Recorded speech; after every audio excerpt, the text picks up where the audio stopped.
16వ అధ్యాయం మొదటి వచనం దగ్గర నుంచి మనం ఆలోచన చేయొచ్చు. ఇశ్రాయేలు గురించి దేవుడు పలికినటువంటి మాటలు, దేవుడు రాయించినటువంటి మాటలు, తన ప్రజల ఎడల ఎటువంటి ఉద్దేశాలు ఆయన కలిగి ఉన్నాడు అంటే, ఇశ్రాయేలుకి దేవుడు ఏ విషయాలైతే ఆయన జ్ఞాపకం చేశాడో అవే విషయాలు ఇప్పుడు మనం ఆలోచిస్తే మనకి దేవుడు వారి నుండి ఏం కోరుకుంటున్నాడో, మన నుండి కూడా ఏం కోరుకుంటున్నాడో అనేటువంటి విషయాలు మనకి బోధపడతాయి. దానికి చరిత్రలో ఒకరు మనకి ముందు వచ్చారు. చరిత్రలో మనకి కొంతమంది ఏం చేశారు, మనకు ముందు వచ్చారు. వాళ్ళే ఇశ్రాయేలీయులు. ఇప్పుడు మనం క్రైస్తవులు, దేవుని పిల్లలు. కానీ మనకంటే ముందు కొంతమంది దేవుని పిల్లలుగా ఉన్నారు. కొన్ని వందల సంవత్సరాల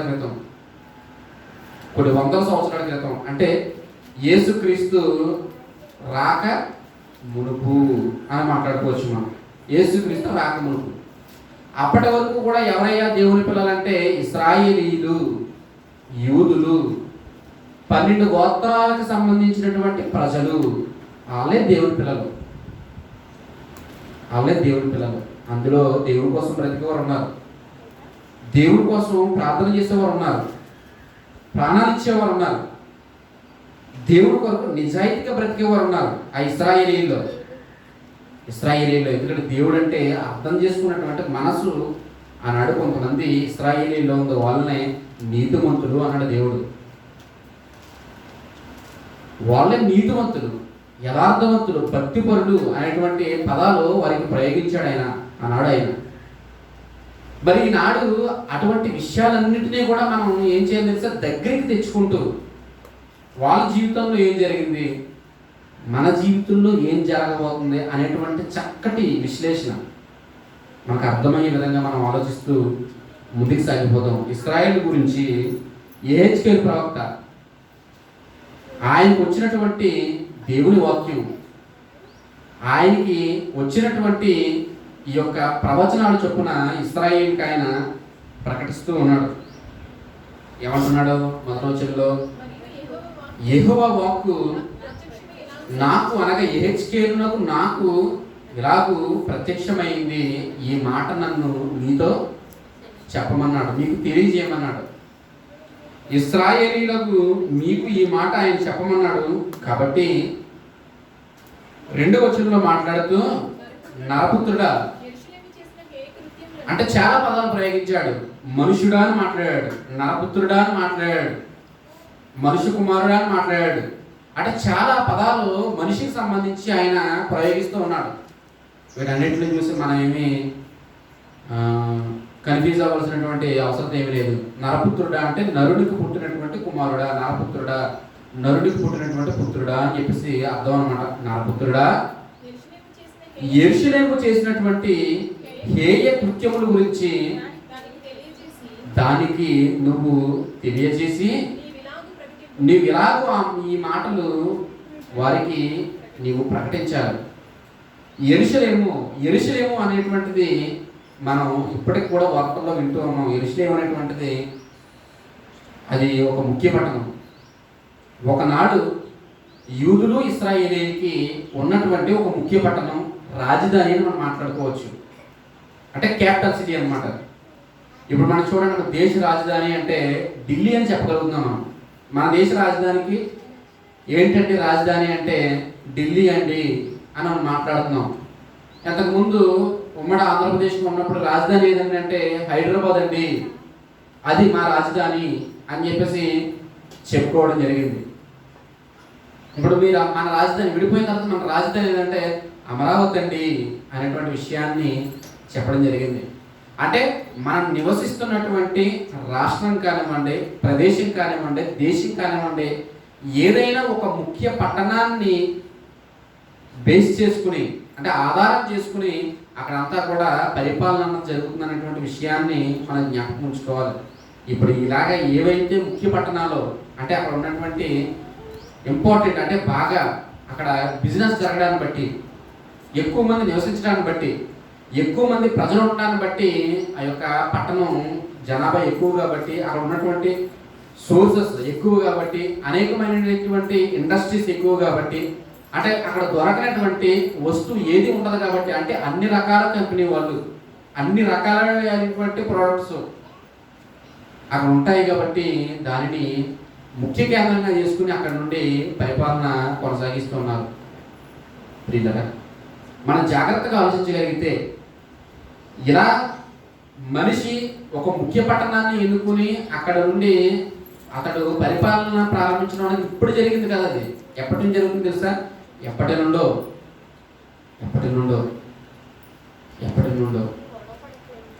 నోబహు గారి కాలం దగ్గర నుంచి ప్రారంభించబడింది. మనిషి ఒక పట్టణాన్ని ఏర్పాటు చేసుకుని ఆ పట్టణంలో మంచి మంచి మేడలు కట్టి, మంచి మంచి ఇండ్లు కట్టుకుని, అక్కడ మంచి మంచి ఉద్యానవనాలు కట్టుకుని, ఇలా సంతోషంగా ఉండాలనేటువంటి కావలసిన ప్రతివి కూడా అక్కడ దొరకాలనేటువంటి ఆలోచన అప్పటి నుండి కలిగిందండి మనిషికి. కాబట్టి మనం ఆలోచించాలి. యెరూషలేము గురించి నేను ఈ మాట చెప్పంటున్నాడు దేవుడు. యెహెజ్కేలుని పిలిచి, యెరూషలేము గురించి ఈ మాటలు చెప్పు. యెరూషలేము గురించి ఎందుకు చెప్పుకుంటున్నాడు? యెరూషలేములో ఎవరున్నారు? ఇప్పటి వరకు మనం మాట్లాడుకుంటున్నట్టుగా దేవుని పిల్లలు యెరూషలేములో ఉన్నారు. దేవుడు కోరుకుంటున్నటువంటి పిల్లలు ఎక్కడున్నారు తెలుసా? యెరూషలేములో ఉన్నారు. ఇశ్రాయేలు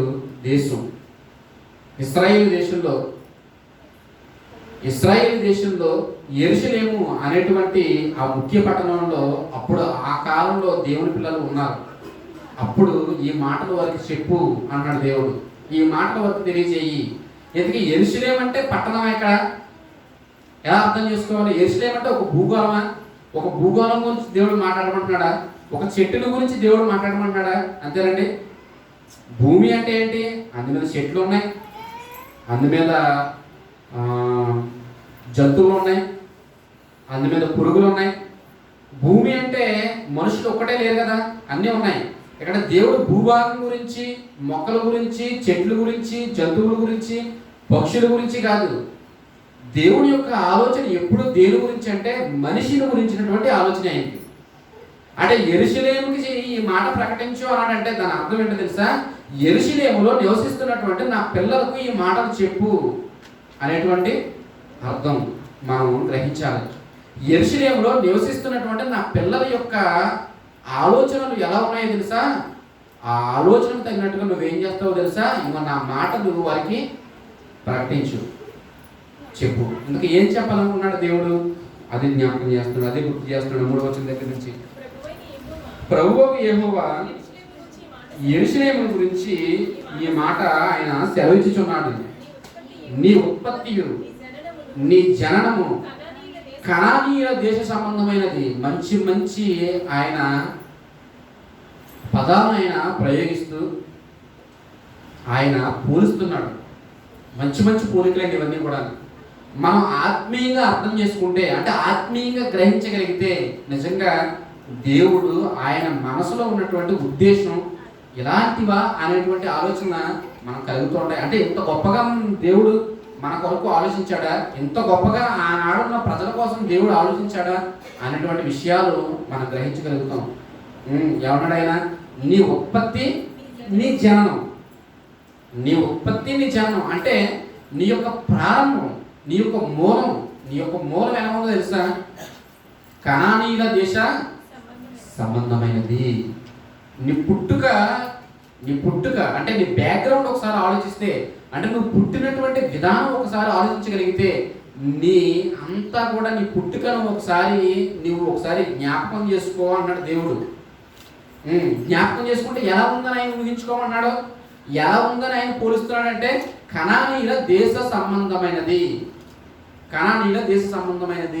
ఇంతకీ కనానీయులు అంటే ఎవరు? ఎవరు కనానీయులు? అలా మంచివారా, అలా చెడ్డవారా, దేవుని కోసం బ్రతికిన వారా, దేవుని కోసం బ్రతకని వారా, నీతిమంతులా, అనీతిమంతులా, పాపాత్ముల, పుణ్యాత్ముల? ఎందుకని ఎవరి కనానీయులు? వారి యొక్క జీవన విధానాన్ని మనకి జ్ఞాపకం చేస్తూ, అంటే ఆనాడు ఇశ్రాయేలుకి ఆయన పోలిస్తూ నీ జనన విధం ఇలా ఉందా అని చెప్పేసి ఆయన మాట్లాడుతున్నాడు. ఎప్పుడైనా చూడండి, ఎప్పుడైనా చెడ్డ పని చేసిన వాడిని ఎలా వెళ్తా తెలుసా? ఫస్ట్ మొట్టమాట ఏం పుట్టుకురానిది అని అడుగుతారు మొట్టమాట. అంతేనండి. ఎక్కడికి వెళ్తారు? మూలానికి వెళ్ళిపోతారు మొట్టమాట. మూలానికి వెళ్ళిపోయి ఏం మాట్లాడతారంటారండి? ఏం పుట్టుకురానిది, నిజంగా అసలు మనిషిగా పుట్టావా అనేటువంటి ప్రశ్న వేస్తే దాని అర్థం ఏంటో తెలుసా? అంటే నీకు నువ్వుగా ఒకసారి ఆలోచించు. ఇంత దౌర్భాగ్యకరమైనటువంటి కార్యక్రమం చేసావంటే అసలు నువ్వు మనిషిగా పుట్టావా అని అడుగుతారు. అంటే ఎక్కడికి వెళ్ళిపోయాడు అనమాట? మూలానికి వెళ్ళిపోయాడు అనమాట. అంటే ప్రారంభానికి వెళ్ళిపోయాడు అనమాట. అంటే నీ పుట్టుక నుంచే నీ యొక్క విధానం ఎలా ఉందో తెలుసా? నీ యొక్క నడవడిక అంతా కూడా చెడిపోయినటువంటి పరిస్థితుల్లో ఉంది. దేవుడు ఆ విషయాన్ని గుర్తు చేస్తున్నాడు. అయితే మంచిని గురించైనా ఆయన చెప్పాలి, లేదంటే చెడుని గురించైనా ఆయన చెప్పాలి. మరి ఇశ్రాయేలు బ్రతుకు ఎలా ఉందయ్యా అంటే మంచికి దగ్గరగా ఏమీ మనకు కనబడట్లేదు. ఎలా ఉంది? మంచికి దగ్గరగా ఏమి కనబడట్లేదు. ఎలా ఉందయ్యా అంటే చెడుకి దగ్గరగానే కనబడుతుంది. ఇంతకీ ఈ కనాన్ ఎవరంటే నోవహు యొక్క గర్భంలో నుండి వచ్చినటువంటి జన సమూహాల్లో ఒకడు. ఇంకా మనం చెప్పుకోవాలంటే హాము యొక్క సంతానం నుంచి వచ్చినటువంటి వ్యక్తి కనాన్, హాము యొక్క కుమారుడు. నోవహు గారు ఆయన యొక్క పరిస్థితులు, అంటే జలప్రళయం జరిగిన తర్వాత ఆయన బయటకు వచ్చాడు, వడల నుండి బయటకు వచ్చాడు. విస్తరించారు ప్రజలు. విస్తరించిన తర్వాత వారిలో నుండి జనములు భూమి మీద విస్తరించడం ప్రారంభించారు. అందులో నుంచి వచ్చినటువంటి ఈ యొక్క హాము కుమారుల్లో కానాను అనేటువంటి కుమారుడు ఉన్నాడు. ఆ కనాను గురించి నోవహు గారు ఏమన్నారు తెలుసా? కనాను గురించి నోవహు గారు ఏమన్నారంటే కానాను శపించబడిన వాడు అని మాట్లాడాడు. ఈ కానాను గురించి కానాను శపించబడిన వాడు. చూద్దాం ఒకసారి ఆ మాట. ఆదికాండం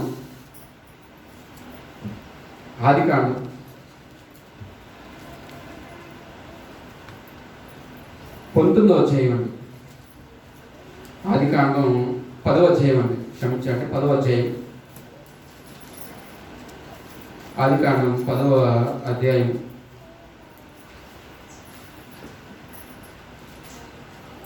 25వ వచనం అండి. ఆదికాండం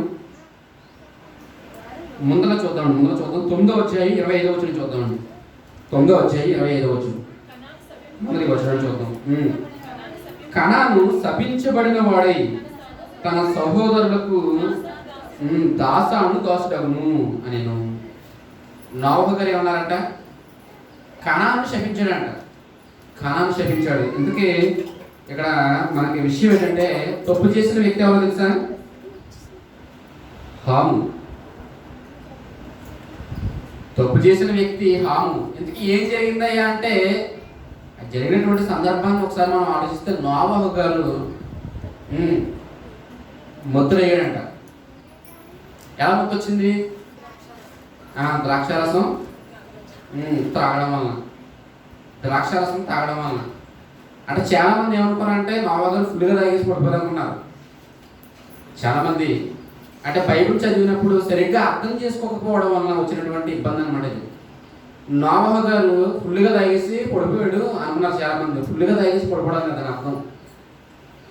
తీసుకోవలసినటువంటి స్థాయి కంటే ఎక్కువ నువ్వు ఏది తీసుకున్నా సరే ఏమవుతుంది? మొత్తు కలుగుతుంది. ఎక్కువగా అన్నం తిన్నారనుకోండి ఏం జరుగుతుందండి? పని చేస్తారంటే అసలు మీరు పని చేసేవాడు ఎంత తింటాడు? తక్కువ తినాలి పని చేసేవాడు.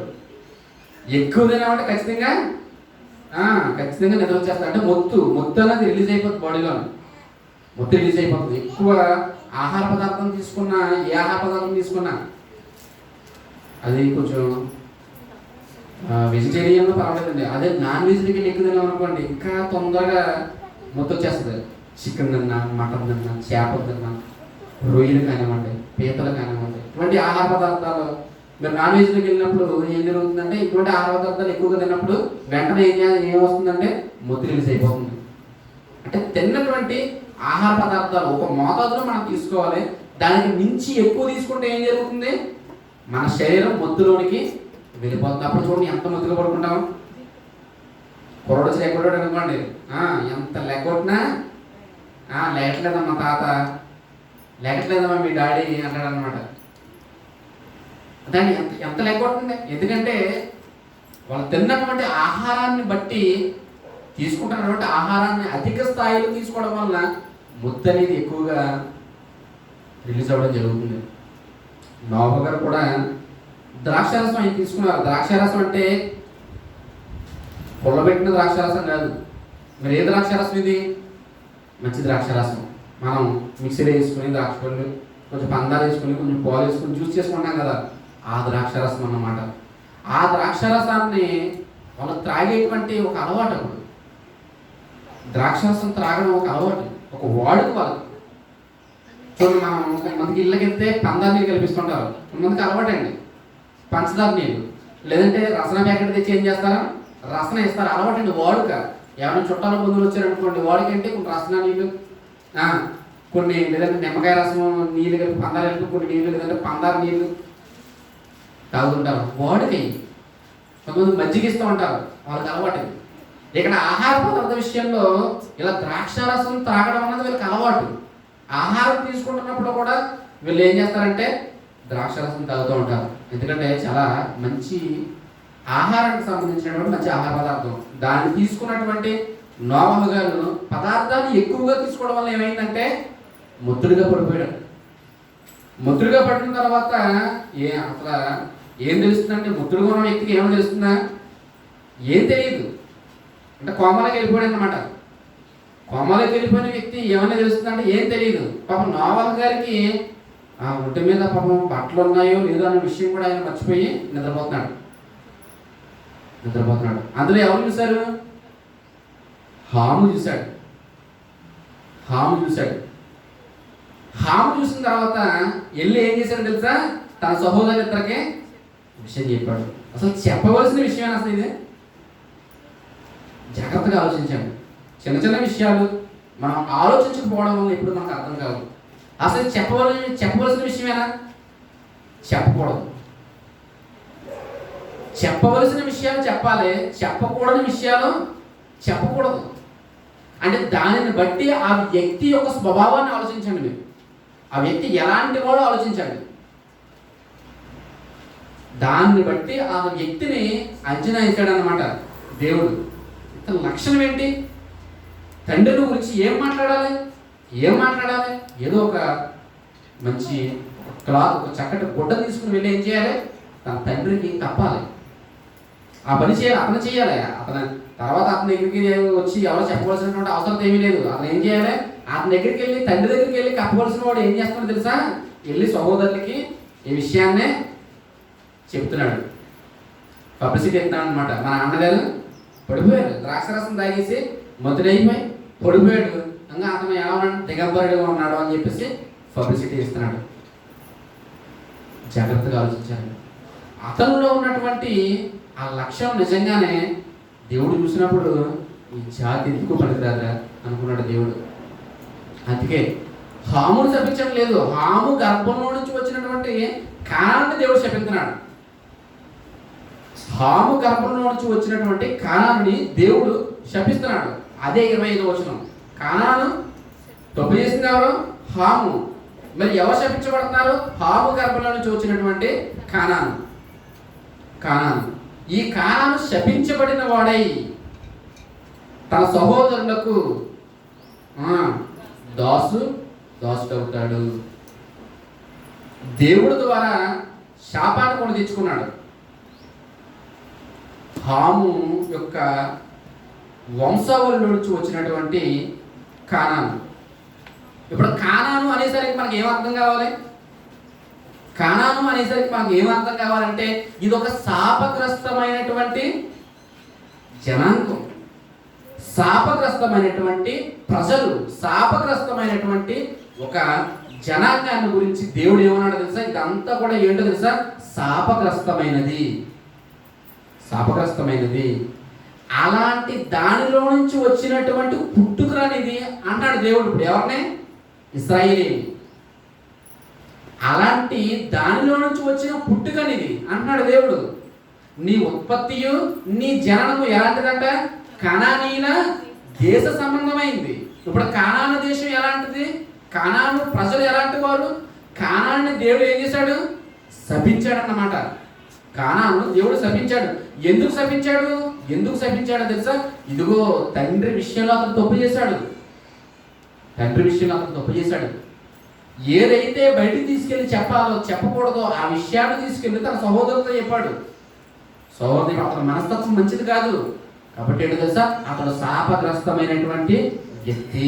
ఆ వంశం అంతా కూడా ఎలా ఉంటుందో తెలుసా? చెట్టును బట్టి పళ్ళు, చెట్టును బట్టి ఫలాలు, చెట్టును బట్టి ఫలాలు. ఆ జనాంగంలో అందరూ కూడా ఎలా ఉన్నారు తెలుసు? ఇంకో శాపగ్రస్తమైనటువంటి జనాంగంగానే మిగిలిపోయారు. కానీ ఒక్కరు కూడా దేవుడి కొరకు ఆలోచన కలిగిన వారు లేరు ప్రియులారా. దేవుడి కొరకు ఆలోచన కలిగిన వారు లేరు. కొద్దిమందే. యేసుక్రీస్తు కాలం వస్తుందండి. ఎవరు తెలుసామే? కనాను స్త్రీ. గుర్తుకొచ్చిందా మీకు? కనాను స్త్రీ ఆయన దగ్గరకు వచ్చింది. ఆయన దగ్గరకు వచ్చి ఏమడిగింది? ఏమడిగింది తెలుసా? మన కుమారుణ్ణి స్వస్థపరచు అని అడిగిందండి స్త్రీ. కొద్దిమంది దేవుని కోసం ఆలోచించిన వారు, కొద్దిమంది దేవుని కొరకు బ్రతకాలనేటువంటి కాంక్ష కలిగిన వారు కొద్దిమంది ఉన్నారు. మిగిలిన ప్రజలందరూ ఎలా ఉన్నారయ్యా అంటే ఇదిగో శాపగ్రస్తమైనటువంటి ప్రజలు. దేవుడికి అవిధేయమైనటువంటి బ్రతుకు. దేవుడంటే ఆలోచన లేదు, దేవుడంటే లెక్క లేదు. వారి ఆలోచన వారివే. ఎందుకు పుట్టామో, ఎందుకు బ్రతుకుతున్నామో, ఎందుకు ఈ జీవితాన్ని కలిగి ఉన్నామో, దేవుడు మనం ఎందుకు ఎలా పుట్టించాడు, ఇంతకాలం ఎందుకు ఇస్తున్నాడు అనేటువంటి ఆలోచన ఏమి కూడా వారికి లేవు. దేవుడి వాక్యములు, దేవుడి ధర్మశాస్త్రం, ఆయన ఇచ్చినటువంటి ఇదులు, మా బ్రతుకు ఎందుకు అనేటువంటి ఇటువంటి ఆలోచన ఏమీ లేకుండా బ్రతుకుతున్నటువంటి ఒక శాపగ్రస్తమైనటువంటి జనాంగం కనాను ప్రజలు. ఆ కనాను శాపగ్రస్తమైనది కనుక అటువంటి దానిలో నుంచి ఏం జరిగిందో తెలుసా? నీ ఉత్పత్తి, నీ జననం జరిగింది అంటున్నాడు.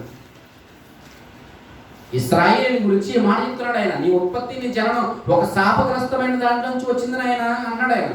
తర్వాత మాట యెహెజ్కేలు గ్రంథం 16వ అధ్యాయం. నీ తండ్రి అమోరీయుడు, నీ తల్లి హిత్తీయురాలు. నీ తండ్రి అమోరీయుడు, నీ తల్లి హిత్తీయురాలు.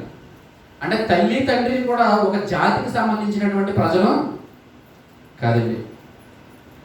తల్లిదమ్ము వేరే జాతి, తండ్రిదమ్ము మరొక జాతి. ఈ రెండు జాతుల మధ్యనటువంటి పుట్టిన కుమారుడుగా నీవు ఉన్నావు అనేటువంటి విషయాన్ని ఇక్కడ ప్రవక్త జ్ఞాపకం చేస్తున్నాడు. నీ తండ్రి ఏమో అమోరీయులు అనేటువంటి ప్రజలు మనకి ఎక్కడ కనబడుతున్నారు తెలుసా? ఇగో కానాను దేశంలో కనబడుతున్నారు.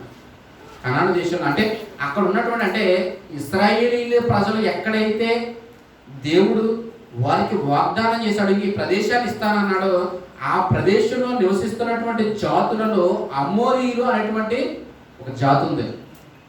వారి గురించి దేవుడు ఏం చెప్పాడు తెలుసా?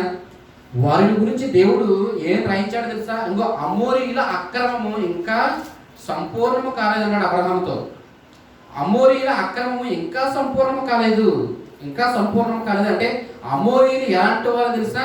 వారు అక్రమముగా నడుచుకునేటువంటి ప్రజలు, విగ్రహారాధన జరిగించేటువంటి ప్రజలు. ఇదిగో వారు కుమారులని బలి ఇచ్చి ఇదిగో వారు మూఢత్వాలతో నిండిపోయినటువంటి ప్రజలు. అటువంటి అమోరీయుల జనన విధానం నీకు జరిగింది. నీ తండ్రి అమోరీయుడు, నీ తల్లి ఎవరు? హిత్తీయురాలు.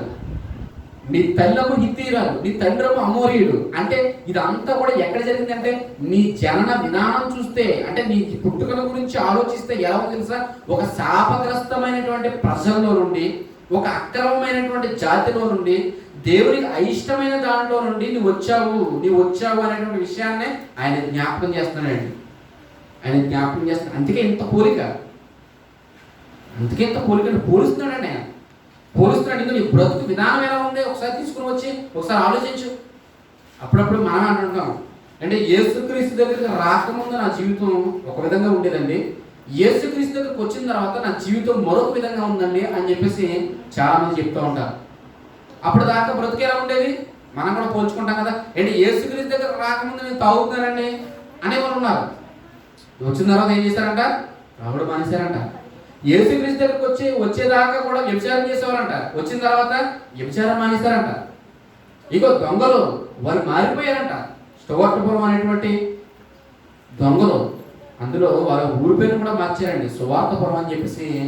నిజంగా వారు మార్చారు. అంటే గజ దొంగల యొక్క చరిత్ర. ఎంతోమంది దొంగలు యేసు ప్రభుని అంగీకరించిన తర్వాత, క్రీస్తు అంగీకరించిన తర్వాత మారిపోయినటువంటి స్వభావం మన కళ్ళ ముందు కనబడుతుంది. అంటే రాకముందు చాలా జీవితం, అంటే ఒక పాపిష్టి జీవితం, అంటే ఒక శాపగ్రస్తమైనటువంటి బ్రతుకు మనం కూడా బ్రతుకం. ఎందుకంటే వాళ్ళకి దగ్గరగానే మనం ఉన్నాం. అంటే బాప్తిస్మం తీసుకోకముందు జీవితం ఎలా ఉంది? ఎలా ఉండదంటే బాప్తిస్మం తీసుకోకముందు జీవితం ఎలా ఉండదంటే అదొక పాపిష్టి బ్రతుకు, శాపగ్రస్తమైన జీవితం అంతానే.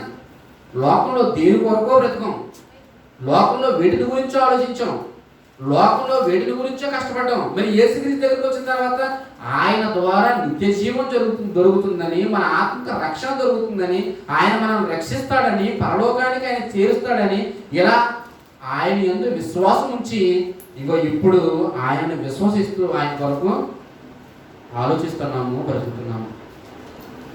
ఎంతకుముందు జీవితం పాపిష్టి జీవితం, దౌర్భాగ్యకరమైన జీవితం, ఎవరు చూసినా అసహించుకునే జీవితమే. ఏమన్నాడు చెప్పండి? మన ఎదురుకుండా తిట్టడు కానీ పక్కన ఏమన్నాడు? అంత స్టాండర్డ్ ఇంకొక లేడండి మాట్లాడతాడు. అటువంటి జీవితం, దానితో ఆయన పోలుస్తున్నాడు. ఇగో మీరు ఇశ్రాయేలులకు మీ యొక్క జన విధానం ఎలా ఉందో తెలుసా? నీ తండ్రేమో అమోరీయుడు, నీ తల్లేమో హిత్తీయురాలు. నీ జన విధానం చూస్తే శాపగ్రస్తమైంది. కనాను దేశానికి సంబంధించినటువంటి నీ జన విధానం, అందులో నుంచి జరిగిందయ్యా నీ పుట్టుక అన్నాడు హెచ్కే ప్రవక్త ద్వారా. ఇంకేమంటున్నాడు? నీ జనన విధము చూడగా, నీవు జన్మించిన విధానం చూడగా, నీవు పుట్టిన నాడు నీ నాభి సూత్రము కోయబడలేదు. నీవు పుట్టిన నాడు ఏం చేయలేదు? నీ నాభి సూత్రము కోయబడలేదు. పుట్టిన తర్వాత ఏ బిడ్డకన్నా మొట్టమొదటి చేసేటువంటి పని ఏంటో తెలుసా? మొట్టమొదటి ఏం చేస్తారు? తల్లికి బిడ్డకి ఉన్నటువంటి కనెక్షన్ కట్ చేస్తారండి. తల్లికి బిడ్డకి ఉన్నటువంటి కనెక్షన్ కట్ చేయాలి. అదే నాభి సూత్రం, బొడ్డు అంటారు దాన్ని. బొడ్డు, దాన్ని ఏం చేస్తారు తెలుసా? దాన్ని కట్ చేస్తారు. కట్ చేసి దానికి క్లిప్ పెట్టి జాగ్రత్తగా దాన్ని భద్రపరుస్తారు. ఎందుకంటే అప్పటి వరకు శిశువు ఎదగడానికి ఆహారం ఇందులో నుంచి వెళ్ళింది, అందులో నుంచి వెళ్ళింది. ఎందుకంటే బిడ్డ ఆయువు పుట్ట అంతా కూడా ఎందులో ఉందో తెలుసా? ఆ నాభి సూత్రంలోనే ఉంది. ఎందుకంటే అక్కడ కావాల్సినటువంటి ఆహారం అంతా కూడా ఇంకా అందులో నుంచి వెళ్తుంది. ఇంకా తల్లికి బిడ్డకి ఉన్నటువంటి సంబంధం ఆ నాభి సూత్రంలోనే ఉంది అనేటువంటి విషయాన్ని ప్రవక్త ఇక్కడ ఇశ్రాయేలు గురించి ఆయన మాట్లాడుతున్నాడు. నీవు పుట్టినాడు ఎలా ఉందో తెలుసా? నీ నాభి సూత్రము కత్తిరించబడలేదు, అది కోయబడలేదు. నాభి సూత్రాన్ని కత్తిరించకపోతే ఏమవుతుంది? అతనికి తల్లికి బిడ్డకు ఉన్న సంబంధం ఏమవుతుంది? తెగిపోదు. తల్లికి బిడ్డకు ఉన్నటువంటి సంబంధం తెగిపోదు.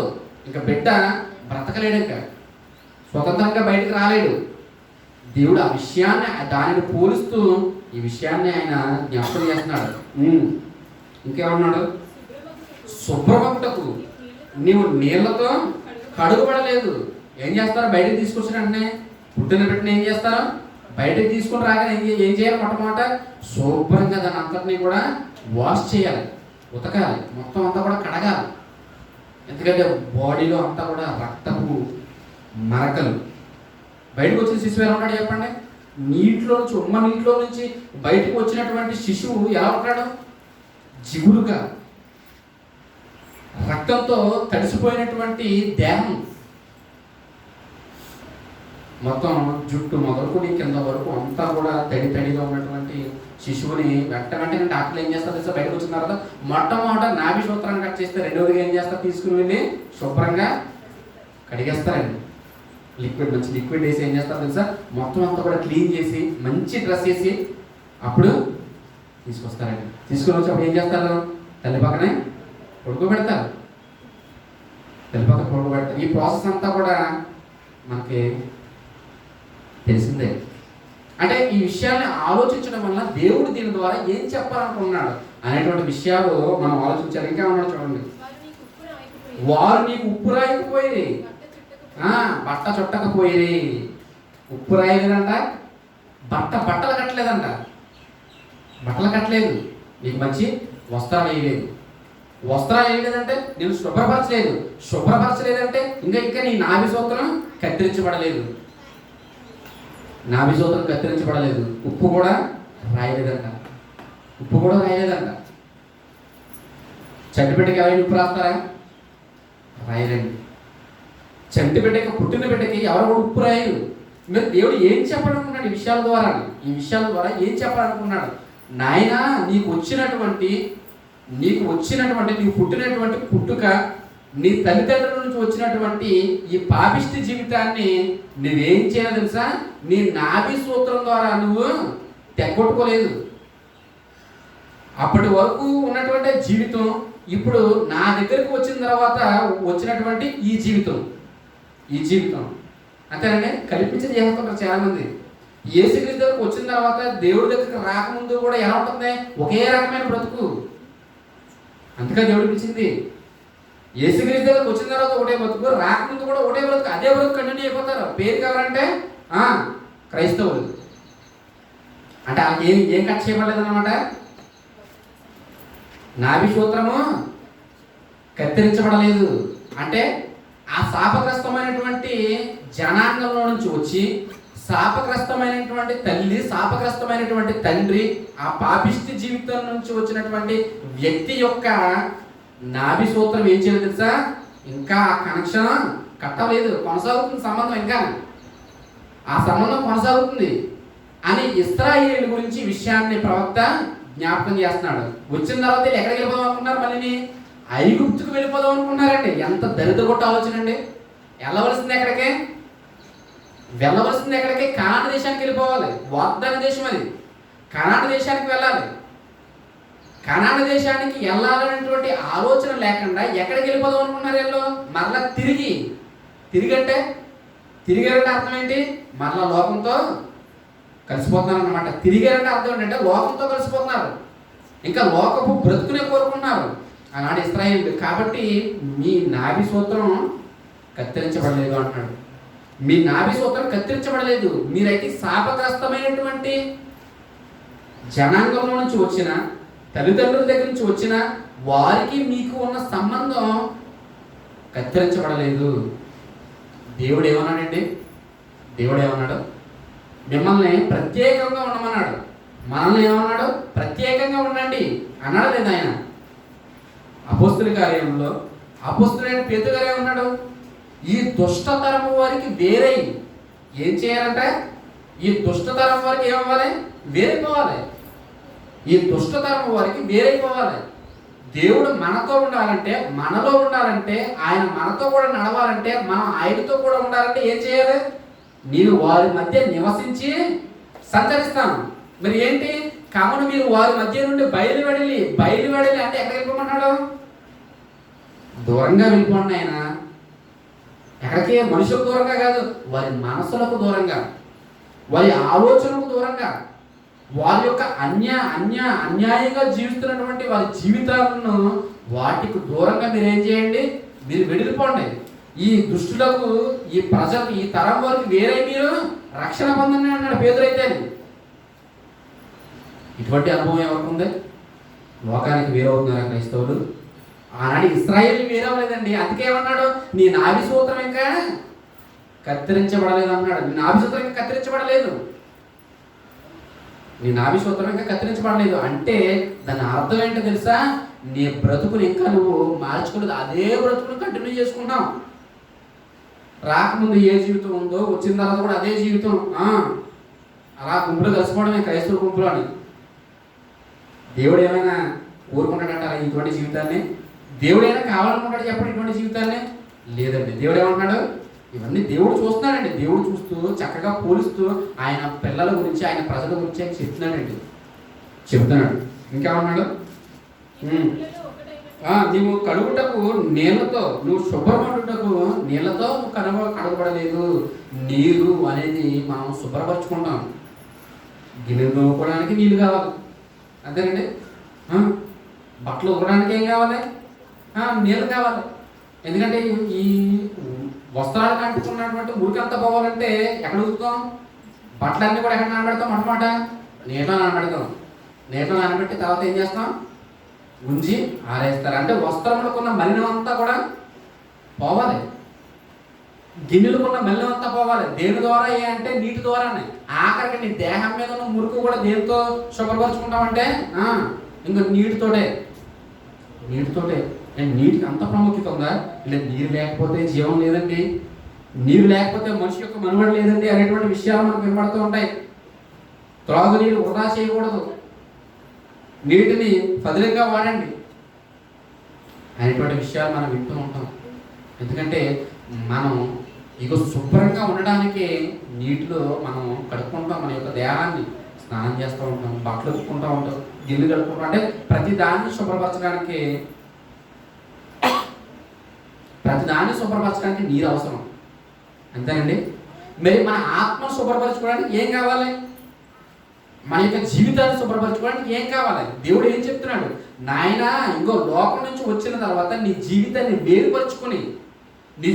వేరుపరుచుకుని ఇంకో నీటిలో నీ యొక్క జీవితాన్ని కడుక్కోవాలంటున్నాడు.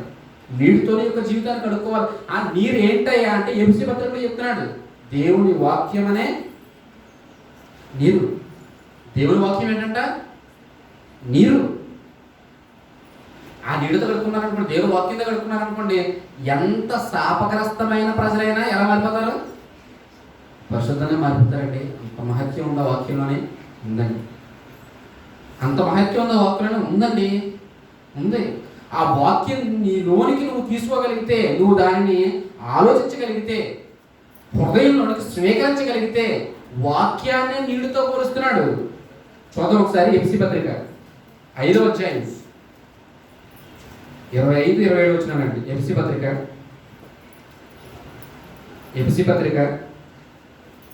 5వ అధ్యాయం 25-27 వచ్చినాల్లో చెప్తున్నాడు. పురుషులారా, మీరును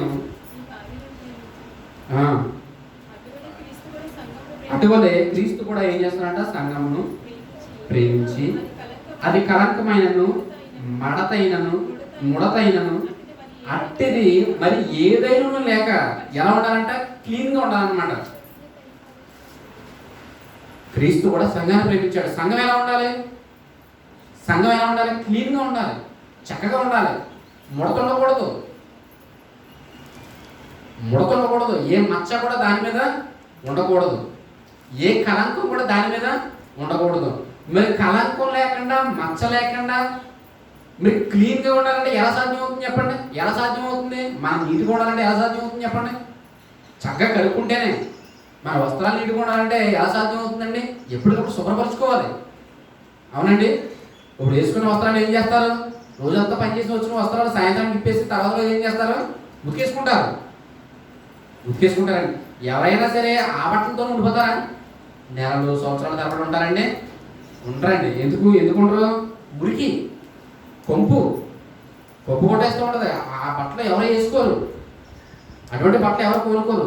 మరి దేవుడి దగ్గరకు వస్తున్నప్పుడు దేవుడు ఆత్మ సంబంధంగా మాట్లాడుతూ నీ జీవితం ఎలా ఉందో తెలుసా, నీ జీవిత విధానం ఎలా ఉందో తెలుసా, నువ్వు దేవుడి ద్వారా శుభ్రపరచుకోవాలో తెలుసా అని చెప్పేసి దేవుడు మాట్లాడుతూ దేవుడు ఏమన్నా తెలుసా, ఇంకో వారు నీకు నీళ్లతో వారు నిన్ను శుభ్రపరచలేదు. అర్థమైందో తెలుసా, ఇంకో నీటితో నీ ఆత్మ సంబంధమైనటువంటి నీ జీవితాన్ని వాక్యం అనే నీటి ద్వారా నువ్వు ఏం చేసుకోవాలి తెలుసా, నిన్ను ఎవరు కూడా శుభ్రపరచుకోలేదు. శుభ్రపరచుకున్నప్పుడు మనమైనా క్లీన్గా కనపడుతున్నావా? మనమైనా దేవునికి అందంగా కనపడుతున్నావా? వెళ్దామండి, అక్కడికే మనం వెళ్దాం. ఇవన్నీ ఒక్కొక్కటిగా మనం ఆలోచిస్తూ అర్థం చేసుకుంటూ దేవుడు మన నుండి కోరుకునేటువంటి ఒక పరిపూర్ణమైనటువంటి సౌందర్యాన్ని మనం కలిగి ఉండాలి. దేవుడు మనం చూసినప్పుడు ఎలా ఉండాలి? అందంగా కనపడాలండి. భౌతికంగా కాదు, ఆత్మీయంగా. భౌతికంగా ఈ శరీర రూపానికి కాదు అందంగా, మరి ఎలా కనపడాలంటే ఆత్మీయ రూపంలో అందంగా కనపడాలి ఆయనకి. అప్పుడు ఆయన ఏం చేస్తాడంటే ఆయన కోరుకుంటాడు, ఆయన ఇష్టపడతాడు, ఆయన ప్రేమిస్తాడు, ఆయన దగ్గరకు చేర్చుకుంటాడండి. ఏమంటాడు పౌలు గారు క్రీస్తు గురించి మాట్లాడుతూ, క్రీస్తు కూడా సంఘమును ప్రేమించాడంట. అది కలంకమైన ముడతైన అట్టిది మరి ఏదైనా సరే ఉండకూడదు. ఎలా ఉండాలి? చూడండి, తెల్లని వస్త్రం ఎలా ఉంటుంది చూడండి, ఇంత మచ్చ కూడా లేకుండా ఎంత క్లీన్గా ఉంటుందండి. అప్పుడప్పుడు గాజు గ్లాస్ కూడా చూస్తుంటాం మనం, గ్లాసులో ఇంత మచ్చ కూడా ఉంటుందండి, చాలా నీట్గా ఉంటుంది. ఎందుకంటే ఎప్పటికప్పుడు దాన్ని ఏం చేస్తారు తెలుసా, శుభ్రపరుస్తారు. ఒక కెమికల్ వేసి దాన్ని శుభ్రంగా పేపర్తో శుభ్రంగా తుడుస్తూ చిన్న గీల కాపాడుకుంటూ కూడా చాలా జాగ్రత్తగా దాన్ని కాపాడుకుంటూ ఉంటారు. అంటే చూస్తే చాలా సరదాగా ఉంటుందండి, అంటే చాలా సంతోషంగా ఉంటుంది, చాలా ఆనందం కలుగుతూ ఉంటుంది. ఏదైనా స్వచ్ఛమైనది కనబడింది అనుకోండి, స్వచ్ఛమైన గాలి, ఎప్పుడైనా పొలాల్లోకి వెళ్ళినప్పుడు గాలి పిలిచారనుకోండి, అబ్బా అనుకుంటామా.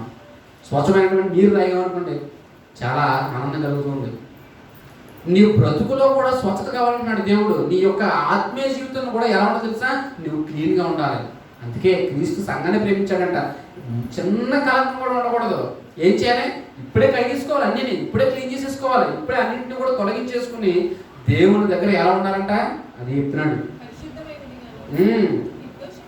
నిర్దోషమైనది గాను మహిమగల సంఘము గాను ఆయన తన ఎదుట దానిని నిలవబెట్టుకోవాలని, తన ఎదుట నిలబెట్టుకోవాలి. దేవుడి దగ్గరికి వెళ్ళినప్పుడు ఎలా ఉండాలి?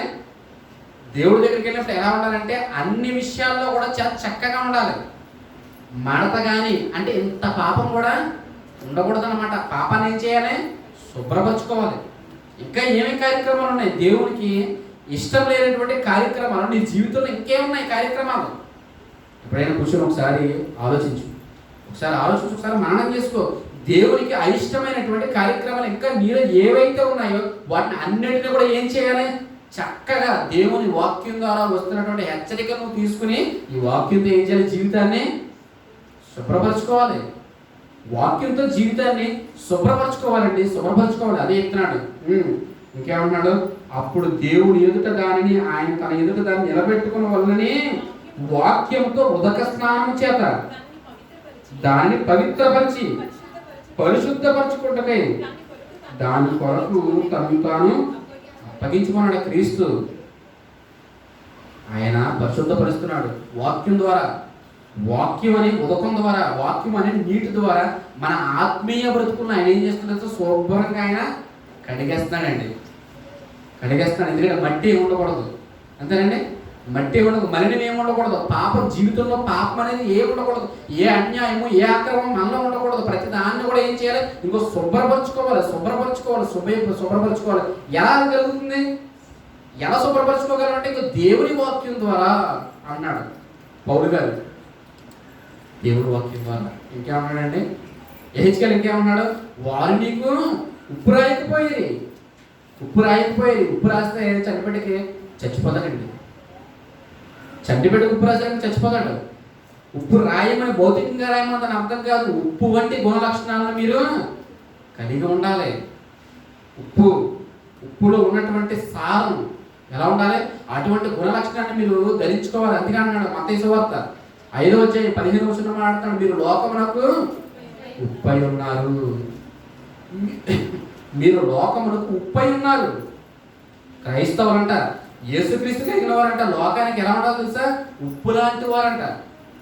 ఏ ఆహార పదార్థంలోనైనా ఉప్పు వేయకపోతే అసలు రుచి అనేదండి. ఆహార పదార్థంలోని ఏ కూరనండి ఏం వేయాలి? ఉప్పు వేయాలి. ఎంత మంచి కూర ఉండండి, ఎన్ని వేల రూపాయలు లక్షల రూపాయలు ఎట్టి పులస కొన్నా సరే అందులో ఏముండాలమ్మా? అందులో ఏముండాలి? ఉండాలండి, ఖచ్చితంగా ఉప్పు ఉండాలి. ఉప్పు లేదనుకోండి, అన్ని లక్షలు పెట్టి చేపలు ఉన్నా సరే వేస్ట్ అండి అంతాను. జీవితాల గురించి కూడా దేవుడు ఇదే అంటున్నాడు. ఆత్మీయ జీవితం గురించి కూడా దేవుడు ఇదే మాట్లాడుతున్నాడు. ఏం మాట్లాడుతున్నాడు తెలుసా? ఇదిగో ఉప్పు లేకపోతే, ఉప్పు వంటి గుణ లక్షణాలు మీలో లేకపోతే మీరు ఎంత ఉన్నా కూడా వ్యర్థము అని చెప్పేసి మాట్లాడుతూ, మీలో మీరు ఉప్పు సారం కలిగిన వారై ఉండండి. ఉప్పు సారం మీలో ఉండాలి. అందులో ఉన్నటువంటి లక్షణాలు, ఉప్పు లక్షణాన్ని అంటే పదార్థంలో వేసిన తర్వాత రుచినిచ్చేటువంటి ఆ గుణాన్ని ఉప్పు కలిగి ఉండాలి. ఎంత ఉప్పు వేసినా టేస్ట్ రావట్లేదు అనుకోండి, గొప్పగానే ఉంది. ఎంత ఉప్పు వేసినా ఉప్పుగానే ఉంది అనుకోండి, అప్పుడు ఏం చేస్తారు? ఈ ఉప్పు పడుకురాదు అని చెప్పి బయట పెట్టుకెళ్ళి పాడేస్తారండి. మీరు ఉప్పు నిస్సారమైతే, నిస్సారమైన ఉప్పు ఉంది, ఉప్పు నిస్సారమైతే అది దేనివల్ల సారం కలుగుతుంది? బయట పారవేయబడి తొక్కబడుతుంది కదా అన్నాడు యేసుక్రీస్తు. బయట పారవేయబడుతుంది కదా అంటే పనికొచ్చే ఉప్పు ఉంది, పనికిరాని ఉప్పు ఉంది. పనికొచ్చే ఉప్పు ఉంది, పనికిరాని ఉప్పు ఉంది. పనికిరాని ఉప్పుని మనం దాన్ని ఉపయోగించుకోము. ఏం కావాలి మనకి? ఎలాంటి ఉప్పు కావాలి? పదార్థంలోకి వెళ్ళిన తర్వాత రుచికరమైనటువంటి మంచి మనకి ఏదైతే రుచి కలుగుతుందో అటువంటి ఉప్పుని మనం కోరుకుంటాం. దేవుడు అటువంటి లక్షణాన్ని కలిగి ఉంటున్నాడు. లోకమునికి మీరు ఉప్పుగా ఉన్నారు, లోకానికి మీరు ఉప్పుగా ఉన్నారు. అంటే ఏ విషయాన్ని మీరు మాట్లాడినా, ఏ విషయాన్ని మీరు ప్రకటించినా, మీ ప్రవర్తనలో దేన్ని చూసినా ఏం కనబడాలి? వాళ్ళకే మంచి టేస్ట్గా ఉన్నారండి, వీళ్ళు చాలా బాగుంది, వీరి జీవితం చాలా బాగుంది అని లోకం చెప్పాలి. మన గురించి మనం చెప్పుకోవడం కాదు, మన గురించి మనం చెప్పడం కాదు, మన గురించి ఎవరు చెప్పాలి? బయట చెప్పాలి. మన గురించి లోకం చెప్పాలి. లోకానికే మనం ఉప్పుగా కనబడాలి. దేవుడి దృష్టికి ఎలా ఉండాలి? ఇంకో సారవంతమైనటువంటి ఉప్పుగా మనం కనబడాలి. అందుకే మీ సంభాషణ కూడా ఎలా ఉండాలని చెప్తున్నాడు తెలుసా? ఉప్పు వేసినట్టు ఉండాలంట మీ సంభాషణ. ఉప్పు వేసినట్టు ఉన్నటువంటి అటువంటి మంచి మాటలే మీ నోట నుండి రానియండి అన్నాడు పౌలు గారు కొలస్సీ పత్రికలో. కొలస్సీ పత్రిక అంటే అటువంటి గుణలక్షణాన్ని మీరు ధరించుకోండి. అటువంటి పదార్థం ఏ పదార్థంలో వేసినా సరే మంచి రుచి కలిగినటువంటి పరిస్థితుల్లోనికి ఉప్పు వేసిన తర్వాత వెళ్ళిపోతుందండి. ఉప్పు వేసిన తర్వాత ఆ పదార్థం యొక్క అప్పుడు దాకా ఉన్నటువంటి రుచి వేరు, ఉప్పు వేసిన తర్వాత దాని యొక్క రుచి వేరు. తినదగినదిగా, సంతోషించేదిగా, సంతుష్ట సహితమైనదిగా ఉప్పు వేసిన తర్వాత ఆ పదార్థం మనకి కనబడుతుంది. అప్పుడే దాన్ని ఎవరైనా సరే ఇష్టపడతారు, దాన్ని ప్రేమిస్తారు. మరి అటువంటి జీవితాన్ని మనం కలిగి ఉన్నామా లేదా? అటువంటి జీవితం మీలో లేదు అన్నాడు. ఎవరి గురించి? ఇశ్రాయేలు గురించి. ఎవరు కూడా నీకు ఉప్పు నీకు రాయలేదు, ఉప్పు లాంటి గుణలక్షణాలను కలిగి నువ్వు బ్రతకాలని ఎవరు నీకు చెప్పలేదు. దేవుడు వాక్యం ద్వారా నీ జీవితాన్ని ఉతుక్కోవాలని నీకు ఎవరు చెప్పలేదు. ఇగో నీ జీవిత విధానం చూస్తే నీకు శాపగ్రస్తమైనటువంటి బ్రతుకు, ఇంకా ఈ నావి సూత్రమే కత్తిరించబడలేదు. నీ యొక్క జీవన విధానాన్ని చూస్తే నీ పాపిష్టి బ్రతుకుని ఇంకా నువ్వు విడిచిపెట్టలేదు అనేటువంటి విషయాన్ని ఆయన జ్ఞాపకం చేస్తూ ఇంకా ముందుకు వెళ్దాం.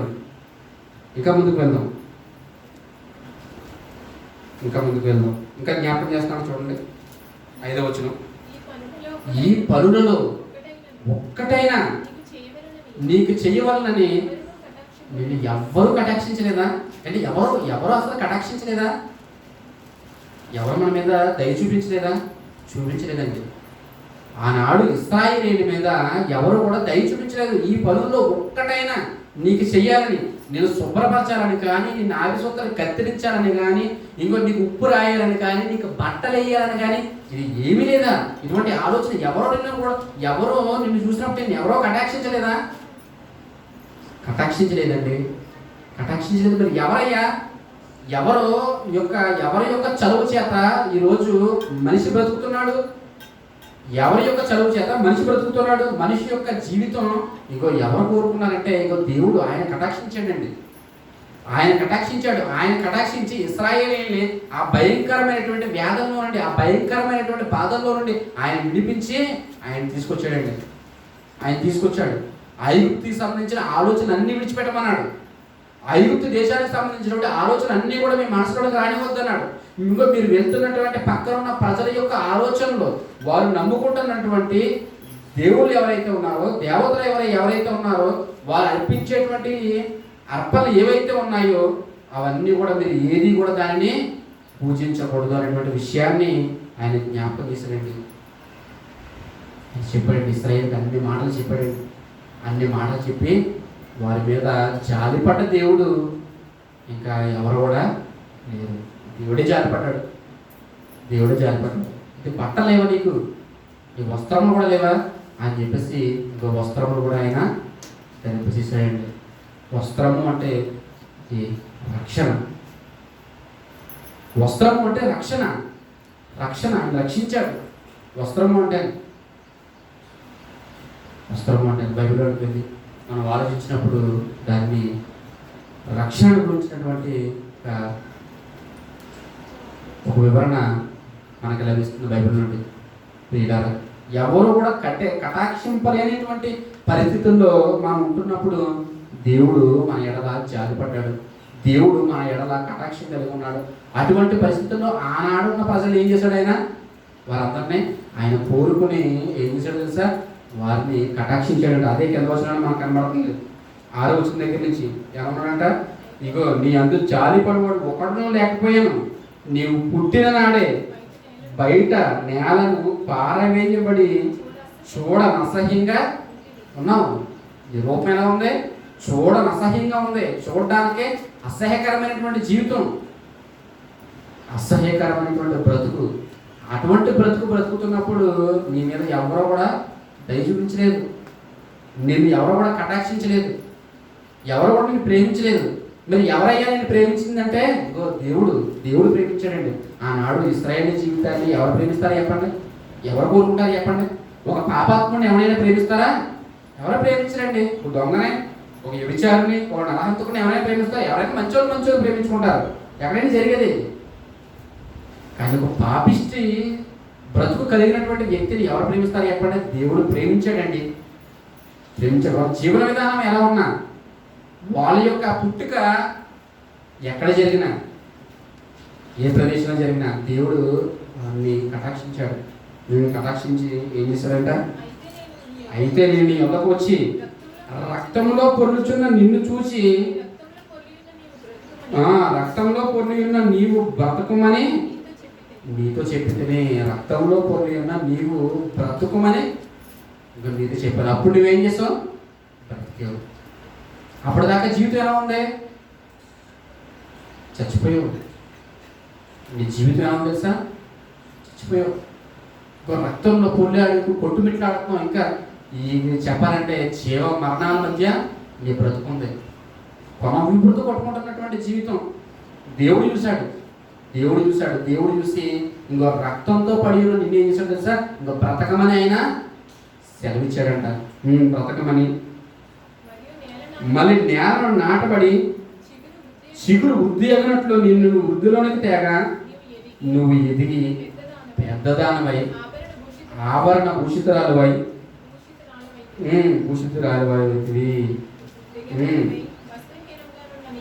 దిగంబరివై వస్త్రహీనముగా ఉన్న నీకు స్థలములు ఏర్పడాను, తల వెంట్రుకలు పెరిగాను. మరియు నేను నీ యొద్దకు వచ్చి నిన్ను చూడగా ఇష్టం పుట్టించు ప్రాయము నీకు వచ్చి ఉండేది కనుక నీకు అవమానము కలగకుండా నిన్ను పెళ్లి చేసుకుని నీతో నిబంధన చేసుకునగా నీవు నా దానవైతివి. ఇదే ప్రభువైన యెహోవా. నేను నిన్ను చేర్చుకున్నాను. నేను నిన్ను దగ్గరకు చేర్చుకుని నీ ఎడల కటాక్షం చూపించాను. ఆ రక్తంతో పడి ఉన్న నీ జీవితాన్ని ఇంకో బ్రతకమని నేను సెలవిచ్చాను. ఇంకో బ్రతకమని. అప్పుడు నువ్వేం చేసావు తెలుసా? బ్రతికావు. అప్పుడు నువ్వు బ్రతికావు. బ్రతికిన తర్వాత నువ్వు ఇచ్చినటువంటి జీవితాన్ని బట్టి నువ్వు ఎదిగావు. ఆ దేశాన్ని స్వతంత్రించుకున్నావు. దేశాన్ని స్వతంత్రించుకున్న తర్వాత అక్కడ బ్రతకడానికి కావలసినటువంటి సమస్తాన్ని కూడా దేవుడు ఏం చేశాడు? వాళ్ళకి అన్నీ కూడా అనుగ్రహించాడండి. వాళ్ళకి కావలసినటువంటి సమస్తాన్ని కూడా దేవుడు అనుగ్రహించాడు. దేవుడు అనుగ్రహించాడు. దేవుడు సమస్తాన్ని కూడా సమకూర్చాడు. సమకూర్చిన తర్వాత ఏం చేస్తే సార్, వీళ్ళలో పెరిగి పెద్దవారే, ఒక శిశువు ఎలా అయితే ఎదుగుతుందో ఎదిగి ఎదిగినప్పుడు వివాహ వయస్సు ఆ యొక్క స్త్రీకి కానీ పురుషుడికి కానీ వస్తుంది. ఒక వయసు వస్తుంది కదా, ఆ వయసు దాకా ఏం చేయాలి? ఆ వయసు దాకా పెంచాలి. ఇగో శరీరంలో ఉన్నటువంటి మార్పులు, అవయవాలన్నీ ఎదగాలి. అతడు ఇంకో పెళ్లి చేసుకోవడానికి ఆ స్థితికి తగినట్లుగా అతని యొక్క వయసు రావాలి. దానికి సంబంధించినటువంటి ఆహార పదార్థాలు అతనికి ఇవ్వాలి. ఆహార పదార్థాలు అన్నీ అతనికి ఇవ్వాలండి. స్త్రీకి ఇవ్వాలి, పురుషునికి ఇవ్వాలి. బలమైనటువంటి ఆహారాన్ని పెడితే ఎలా ఉంటారు? చక్కగా ఉంటారు. ఇలా ఎదిగిన తర్వాత ఆమె యొక్క జీవితం ఎలా కనబడుతుంది తెలుసా? ఎలా కనబడుతుందంట? ఇంకో ఇష్టం పుట్టించు ప్రాయము నీకు వచ్చింది అన్నాడు ప్రవక్త. ఇష్టము పుట్టించు ప్రాయము నీకు వచ్చింది ఇదే. ఇంకో నీ దేవుని వాక్కు. ఆయన నీకు వస్త్రాన్ని ఇచ్చాడు, ఆయన నీకు శుభ్రపరిచాడు, నీకు అన్నీ ఇచ్చాడు. ఇంకా ముందుకెళ్తే చెప్తాడు, ఇంకా నువ్వు తినడానికి ఆయన ఏమి ఇచ్చాడు తెలుసా? తేనిచ్చాడు, గోధుమలు ఇచ్చాడు, ఎవరిచ్చాడు. ఆయన నీకు కావలసినటువంటి ఆహార పదార్థాలు అన్నీ కూడా ఇచ్చాడు. ఆహార పదార్థాలు అన్నీ కూడా ప్రతి దానికి కూడా ఆయన ఇచ్చి నిన్ను బ్రతికించి నిన్ను నిలవబెట్టి, ఇదిగో నీవు దేవుని కొరకు నువ్వు ఆలోచించాలని ఆయన కోరుకున్నాడు. కానీ ఇశ్రాయేలు ఏం చేశారంట? పట్టించుకోలేదు. దేవుణ్ణి పట్టించుకోలేదంట. ఇన్నిటిని ఇచ్చినటువంటి దేవుణ్ణి పట్టించుకోలేదంట. చూడండి, ఇంకా కింద చూడండి, 9వ వచనం. అప్పుడు నేను నీళ్లతో కడిగి నీ మీద ఉన్న రక్తమంతా కూడా నిన్ను తుడిచి నిన్ను నూనెతో అంటే విచిత్రమైన కుట్టి పని చేసిన వస్త్రము నీకు ధరింపచేసి సన్నయైన ఎర్రని చర్మంతో చేయబడిన పాదరక్షలు నీకు తొడిగించి తిని, సన్నపు అవిసరాల బట్టలు నీకు వేయించి తిని, నీకు పట్టుబట్ట ధరింపచేసి తిని, మరియు ఆభరణముల చేత నిన్ను అలంకరించి తిని. అంటే ఎంత సేవ చేశాడండి వీళ్ళ కోసం? ఎంత సేవ చేశాడు? ఒక స్త్రీకి పురుషుడు చేసిన సేవ అండి. ఎన్ని ఏం గుర్తుకొస్తున్నాయి? ఇగో నీకు నేను ఇది చేశాను, ఇది చేశాను, ఇన్ని సమకూర్చాను, ఇన్ని వస్త్రాలు కొన్నాను, ఇది ఇంత నీకు అలంకరణ. అంటే తన కష్టం అంతా కూడా ఎందులో కనబడుతుంది తెలుసా? ఇందులోనే కనబడుతుందండి. ఇశ్రాయేలుని ఆయన పోలుస్తూ, ఇగో నీకు నేను ఏం చేశాను తెలుసా? రక్తం అంతా తుడిచేశాను. నిన్ను ఏం చేశాను తెలుసా? నూనెతో నిన్ను అంటాను, నూనెతో నిన్ను తలంటి నిన్ను చక్కదానిగా చేశాను. విచిత్రమైనటువంటి వస్త్రాన్ని, పుట్టుబడుతూ చేసినటువంటి వస్త్రాన్ని నీకు ధరింపజేశాను. సన్నయైన ఎర్రని చర్మంతో చేయబడిన పాదరక్షలను పొడిగించాను. కాలు కద్దుకోకూడదు. చర్మపు పాదరక్షకులు, చర్మంతో చేసినటువంటి పాదరక్షకులు, చెప్పులు ఇచ్చాడు వారికి, వస్త్రాలు ఇచ్చాడు. ఇంకా అవిసనాలతో చేయబడినటువంటి మంచి వస్త్రములు, ఇంకా పట్టుబట్ట. ఏంటండి ఇన్ని ఇవ్వడానికి గలటువంటి ఆలోచన ఏంటి? ఇన్నిటి గురించి దేవుడు ఎందుకు చెప్తున్నాడు? ఏంటి ఇన్ని ఇచ్చాడా దేవుడు? ఇశ్రాయేలు బ్రతకడానికి ఇన్ని ఇచ్చాడా? లేదండి. ఆత్మీయులన్నింటినీ మనం అర్థం చేసుకోవాలంటే దేవుడు వారి కొరకు అన్ని కార్యక్రమాలు చేశాడు అన్నమాట. ఈ లోకంలో ఎక్కడా లేనటువంటి అద్భుతాలు చేశాడు ఆయన. ఇశ్రాయేలీయుల లోకంలో ఎక్కడా చేయలేని సూచక్రియలు చేశాడు. ఎర్ర సముద్రం నేను పాయ చేశాడండి. ఎవరి కోసం? ఇశ్రాయేలు కోసం. పగలము మేఘస్తంభాన్ని, ఎందుకు? ఎండ తగలకూడదు. పగలము మేఘస్తంభం, ఎండ తగలకూడదు. రాత్రము అగ్నిస్తంభం, చీకటి వాళ్ళకే కళ్ళ ఎదుట కనబడకూడదు. వస్త్రాలు మాసిపోయా? లేదు. వాళ్ళ చెప్పులు అరిగిపోయా? లేదు. వారికి ఇచ్చినటువంటి దేశం ఎలాంటిది? అది పాలు తేళ్లు ప్రవహించినటువంటి దేశం. వారి విషయంలో దేవుడు చేసినటువంటి ప్రతి కార్యక్రమాన్ని ఇక్కడ ప్రవక్త ద్వారా దేవుడు గుర్తు చేసుకుంటా ఉంటే బాధ కలుగుతుంది దేవునికి. ఎంత పెట్టుబడి పెట్టాను కదా, ఇన్ని చేశాను కదా, ఎలా ఉన్నారు, వీళ్ళ జీవితాలు ఎలా ఉన్నాయి, వీళ్ళు నాకు ఇష్టంగా ఉన్నారా, లేదంటే ఇలా ఎలా బ్రతుకుతున్నారా అని చెప్పేసి మళ్ళా ప్రవక్త ద్వారా ఆలోచించినప్పుడు నిజంగా దేవుడికి బాధ కలిగి మాట్లాడి చెప్తున్నాను నేను. అప్పుడప్పుడు మీరు అనుకుంటారు కదా, బాధ కలిగింది అనుకోండి ఏమంటారు? ఏమంటారండి? అన్నీ అప్పటి నుంచి అన్నీ కూడా ఏం చేస్తారా? అన్నీ బయటెడతారు. మీ నాన్న ఎలాగా, మీ తమ్ముడు ఎలాగా, మీ అమ్మ ఎలాగా అన్నీ పెడతారు లేదా? అన్నీ చెప్తారండి. అన్నీ గుర్తుకొచ్చేస్తూ ఉంటాయి. అన్నీ గుర్తొస్తూ ఉంటాయి. అవన్నీ తెచ్చుకున్నప్పుడు ఏం చేస్తారు తెలుసా? కళ్ళమంట కన్నీరు వస్తూ ఉంటుందండి. కళ్ళంట కన్నీరు, బాధ కలుగుతూ ఉంటుంది. బాధ కలుగుతూ ఉంటుంది. ఆ పాత విషయాలు అన్నీ గుర్తు తెచ్చుకున్న తర్వాత బాధ కలుగుతూ ఉంటుంది. కళ్ళంట కన్నీరు వస్తూ ఉంటుంది. దేవుడు కూడా అంతేనండి. దేవుడు కూడా అంతే. దేవుడు కూడా బాధపడుతున్నాడు. ఈ విషయాలన్నీ జ్ఞాపకం చేసుకున్న తర్వాత వారి విషయంలో తీసుకున్నటువంటి కేర్, జాగ్రత్త, తిండి విషయంలో జాగ్రత్త, ఆహార విషయంలో జాగ్రత్త, అన్ని విషయాల్లో ఇన్ని జాగ్రత్తలు తీసుకుని వీరిని ఇంతగా ఆయన సంరక్షించి పోషించి ఎవరో కూడా కటాక్షించలేదు. దేవుడు కటాక్షించాడు. దేవుడు కోరుకున్నాడు. ఒక శ్రేష్టమైనటువంటి దేశాన్ని ఇచ్చాడు. ఇన్నిచ్చిన ఆ దేవుని వైపు ఆయన చూడడం లేదంటే నిజంగా ఎంత దౌర్భాగ్యకరమైన జీవితం అండి. ఎంత దౌర్భాగ్యకరమైన జీవితం. ఆనాడు ఇశ్రాయేలు కూడా జీవితం అదే గుర్తు చేస్తాను. 11వ వచనంలో, ఆభరణముల చేత నిన్ను అలంకరించి చేతులకు కడియములంట. చేతులకి ఏం పెట్టాడంట? కడియాలు. చేతులకి గురువులు వేసుకుంటారు కదా, చేతులకి గురుగులు కడియాలు పెట్టుకుంటారు. స్త్రీలు అయితే గాజులు వేసుకుంటారు. చేతికి కడియములు పెట్టి, మెడకి గొలుసు పెట్టి, చెవులకు పువ్వులను, నీ తలకు కిరీటములను పెట్టి, ఇలాగ బంగారంతోను వెండితోను నేను నిన్ను అలంకరించి సన్నపు అవిస నారయు పట్టును విచిత్రపు పుట్టి పని గల బట్టలను నీకు ధరింపజేసి గోధుమలు, తేనె, నూనె నీకు ఆహారంగా ఇయ్యగా నీవు మిక్కిలి సౌందర్యవతివై రాలి అగునంతగా అభివృద్ధి నందుతుంది. ఇంత పెరిపెట్టాడు దేవుడు. ఎవరి మీద? ఇశ్రాయేలు మీద. ఏం తప్పు చేయలేదండి వాళ్ళకి.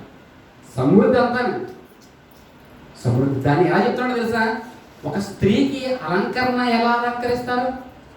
ఆ అలంకరణతో పోలుస్తున్నాడండి. మెడకి తక్కువ చేయలేదు, చేతులకు కూడా తక్కువ చేయలేదు, నెత్తికి తక్కువ చేయలేదు. నెత్తి మీద ఏమంటే కిరీటం పెట్టాడు, చేతికేమో ఇంకో కడియాలు పెట్టాడు, మెడలో పొలిసేసాడంట.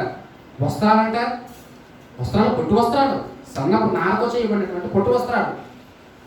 కాళ్ళకమ్మ చెప్పులు ఏం తక్కువ చేశాడు దేవుడు? అంత సర్వ సమృద్ధి కనబడుతుంది అందులోని. ఇవన్నీ ధరించుకున్న ఈవిడ ఇప్పుడు ఎలా కనబడుతుంది? రాణి అగినంత సౌందర్యంగా, అందంగా కనబడుతుంది. ఇంకా చెప్తారు చూడండి, ఇంకా చదవండి. నేను నీకు అనుగ్రహించిన నా ప్రభావం చేత నీ సౌందర్యము పరిపూర్ణము కాగా అన్యజనులు దాన్ని చూచి నీ కీర్తి ప్రశంసించుచు వచ్చేది. ఇదే ప్రభువు యెహోవా వాక్కు. ఇక్కడ వరకు దేవుడు చేస్తుందండి. ఇక్కడ వరకు దేవుడు వారి విషయాలు ఏమైతే జరిగించాడో ఆ విషయాలు అన్నింటినీ కూడా ఆయన ఒక్కొక్కటిగా జ్ఞాపకం చేస్తూ బాధపడుతూ ఆయన ఉన్నటువంటి పరిస్థితులు మనం చూస్తున్న ప్రియుల. ఆ ఇశ్రాయేలీ జీవితానికి మన జీవితానికి దగ్గర సంబంధం ఉంది. ఆ ఇశ్రాయేలీ జీవితానికి మన జీవితానికి దగ్గర సంబంధం ఉంది. కాబట్టి ఒక్కసారి ఆలోచించుకోవాలి. ఇన్నింటినిచ్చిన దేవుడు మన నుంచి ఏం కోరుకున్నాడు తెలుసా? ఇగో ఆత్మ సంబంధమైనటువంటి సౌందర్యం కావాలి. అప్పుడు ఏం చేస్తాడు? ఆయన వివాహం చేసుకుంటాడు. వివాహం చేసుకుంటాడు. ఆయన పెళ్లి చేసుకుంటాడు. ఇవన్నీ ఉపమానంగా మాట్లాడుతాడు. ఆయన ఒక పోలికగానే మాట్లాడుతాడు. ఇవన్నీ అర్థమవుతుందా? అంటే ఆయన దగ్గరగా జీవించేటువంటి భాగ్యాన్ని మనకే అనుగ్రహిస్తాడన్నమాట. ఆయనతో కూడా ఉండేటువంటి అవకాశాన్ని దేవుడు మనకే ఇస్తాడన్నమాట. ఇవన్నీ కలిగి ఉంటే మరి అటువంటి ఆత్మ సంబంధమైన సౌందర్యం మనకుందా? ఆత్మ సంబంధమైన సౌందర్యం మనలో ఉందా? ఎన్ని లక్షణాలు కావాలి, ఎన్నిటిని తెగొట్టగలరు. లోకానికి మనకున్న సంబంధం కోల్పోవాలి పూర్తిగాని. లోకానికి మనకు సంబంధం ఉండకూడదు. మనం లోకం నుండి ప్రత్యేకింపబడి దేవుడి కొరకు ఆలోచన కలిగి ఉండాలి. ఉప్పు లాంటి లక్షణాలు కలిగి ఉండాలి. రక్షణ వస్త్రాన్ని ధరించుకోవాలి. శుభ్రంగా దేవుని వాక్యం అనే నీటితో మన యొక్క జీవితాన్ని శుభ్రపరచుకోవాలి. ఎన్ని లక్షణాలు ఉన్నాయండి, ఎన్ని లక్షణాన్ని మనం ధరించుకుంటే దేవుని అది ఎలా ఉంటాం పరిపూర్ణమైనటువంటి సౌందర్యం కలిగినటువంటి స్త్రీ ఎలాగైతే అందంగా ఒక పురుషుని ముందు ఎలాగైతే కనబడుతుందో అలాగే దేవుని ముందు పరిపూర్ణమైనటువంటి సౌందర్యం కలిగిన స్త్రీగా, ఒక వ్యక్తిగా, ఆత్మ సంబంధమైనటువంటి జీవితంలో మనం దేవుని దగ్గర కనబడతాం. అందుకే ఒక పోలికగా ఆనాడు మన ముందున్న ఇశ్రాయేలీలు ఉన్నారు ప్రియులారా, వారు ఉన్నారు, మన చరిత్రలో దృష్టాంతంగా ఉన్నారు. వారి జీవితాల నుంచి నువ్వేం చూస్తున్నావు, ఇంకా శరీర సంబంధమైన దాన్ని చూస్తే ఇంకా శరీర సంబంధంగానే కనబడతారు. మాటలన్నీ ఎలా కనబడతాయి? అపవిత్రమైనటువంటి మాటలుగానే కనబడతాయి. అపవిత్రమైనటువంటి మాటలుగానే కనబడతాయి. నిజంగా అపవిత్రమైనటువంటి మాటలు కదండి, మనిషి బ్రతుకును చక్కదిద్దుకోవడానికి నిజంగా అంత విలువైనటువంటి మాటలు దేవుడు పలికాడు. నిజంగా మాటలు ఉన్న భావం అర్థమైతే దేవుని యొక్క బాధ మనకు అర్థమవుతుంది, మనం గ్రహించగలుగుతాం. అందుకే అంత కఠినమైనటువంటి పదాలు ప్రయోగించాడండి. కిందకి చదవండి, అధ్యాయం అంటే చదవండి. ఈ సౌందర్యంతో దేవుడిని పెళ్లి చేసుకోవలసినటువంటి ఇశ్రాయేలు కన్యక ఏమైందో తెలుసా? ఈ యెరూషలేము కన్యక ఏమైందో తెలుసా? చుట్టుపక్కల ఉన్న ప్రజలతో వ్యభిచరించింది. మరి పెట్టుబడి ఎంత పెట్టింది ఎవరయ్యా అంటే దేవుడు. ఎవరు కోరుకున్నారు అంటే దేవుడు కోరుకున్నాడు. ఎవరు కనికరించారంటే దేవుడు కనికరించాడు. ఎవరయ్యా నీకు ఇంకో ఇన్ని అద్భుత కార్యాలు చేసిందంటే దేవుడు చేశాడు. వాగ్దానం చేశాను ఎవరిచ్చారా అంటే దేవుడు చేశాడు. అన్ని దేవుడు చేశాడు. కానీ ఏం చేసిందంట? ఈ పరిపూర్ణంగా కలిగినటువంటి సౌందర్యం కలిగిన ఈ స్త్రీ అంటే దాని రూపంగా దాని యొక్క సాదృశ్యంగా ఉన్నటువంటి ఈ ఇశ్రాయేలు ప్రజలు ఏం చేశారు తెలుసా? ఇగో దేవుడిని విడిచిపెట్టి, దేవుడి యొక్క నిబంధనలు విడిచిపెట్టి, దేవుడి యొక్క ఆజ్ఞను పక్కన పెట్టి చుట్టుపక్కల ఉన్నటువంటి ప్రజలు ఏవైతే ఆ దుష్ట కార్యక్రమాలు కలిగి ఉన్నారో ఆ కార్యక్రమాల్లో పాలుభాగస్తులయ్యారు. ఆయన చెప్తున్నాడు 29వ వచనం అనుకుంటానండి, చూద్దాం ఒకసారి. 29వ వచనం, ఇంకా 29వ వచనం. కనాను దేశం మొదలుకొని కల్దీయ దేశం వరకు నువ్వు బహుగా వ్యభిచరించితివి.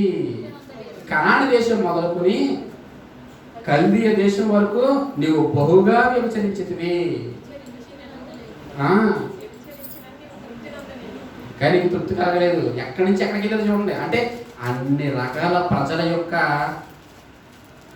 ఆహారపు అలవాట్లు కానివ్వండి, వారి యొక్క జీవిత అలవాట్లు కానివ్వండి, వాళ్ళ యొక్క అవలక్షణాలన్నింటినీ కూడా వీళ్ళు ఏం చేశారు? తెచ్చేసుకున్నారండి. ఆ చెడు లక్షణాలన్నీ కూడా తెచ్చేసుకున్నారు.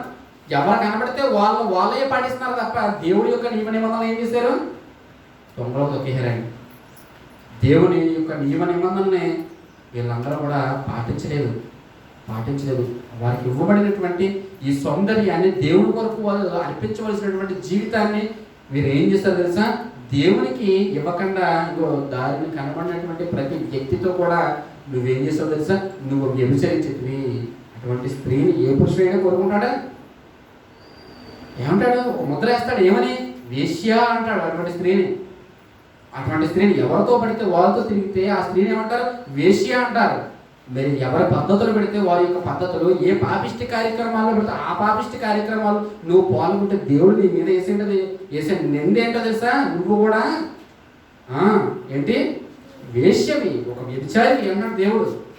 వ్యభిచారి కాబట్టి ఇంకో నీ జీవితాన్ని చక్కదిద్దుకోవడానికి దేవుడు మంచి సమయాన్ని ఇచ్చాడు, మంచి వాక్యాన్ని ఇచ్చాడు, మంచి జీవితాన్ని ఇచ్చాడు. కాబట్టి వీటిని అన్నిటి ద్వారా ఆత్మ సంబంధమైనటువంటి ఒక అభివృద్ధి మనం దేవునికి చూపిస్తూ దేవునికి పిల్లలుగా బ్రతకాలని ఆయన కోరుకుంటున్నాడు.